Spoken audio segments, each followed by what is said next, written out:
Day and welcome back dito sa channel natin. Bali ngayong araw punta tayo ng Pasig City. Mag-install tayo ng water pump. Di ba Baby Uno? Yeah. Ayan, idadaan natin kasi si Baby Uno doon sa school niya. Medyo tanghali na kasi ng gising. Kaya idadaan ko na siya sa school niya. Ano Baby Uno? Yes? Ito na yung natin, setup dito. Ayan. Ge-electrical na lang kami para matesting na to. Ayan. Nagtatap na lang na electrical. Meron na kasi itong abang galing sa main meter or sa service provider. Ayan, oh. Ito, yung right side niya. Naglagay na lang ako dito ng check valve para sa bypass natin papunta sa loob ng bahay. Yan. Yung right side niya, yan yung galing sa main meter. Tapos umakyat dito, siya magsusupply sa ating cistern or storage tank para dun kukuha ng tubig yung ating water pump na ibabato sa loob ng bahay. Yan. Naglagay din kami ng float switch para kung halimbawa na walang tubig tong storage tank natin, hindi aandar yung ating water pump. Nang sa ganun, hindi masunog itong water pump natin.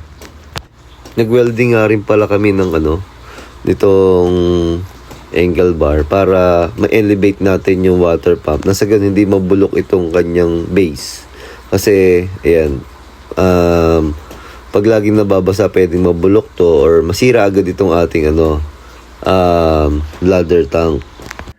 Tapos, kapag bagong kabit yung ating water pump or bladder tank, check din natin yung niya, itong kanyang pre-charge. Kailangan may mariread tayo na 29 PSI kasi nakalagay doon is 2 bar sa specs niya. Yun, may naread tayong 38.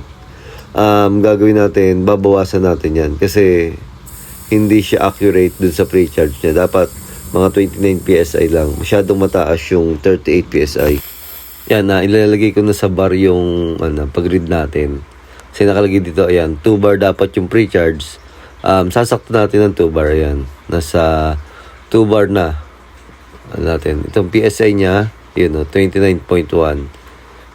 Pwede natin bawasan pa ng konti to para ma-check natin talaga na nasa 29 or may sakto natin yung pre-charge niya is nasa 29 PSI na or 2 bar.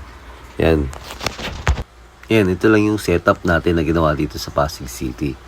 Yan, nagkabit tayo ng storage tank, water pump. Yan, sana nagkaroon kayo ng idea do sa munting tip na senior ko.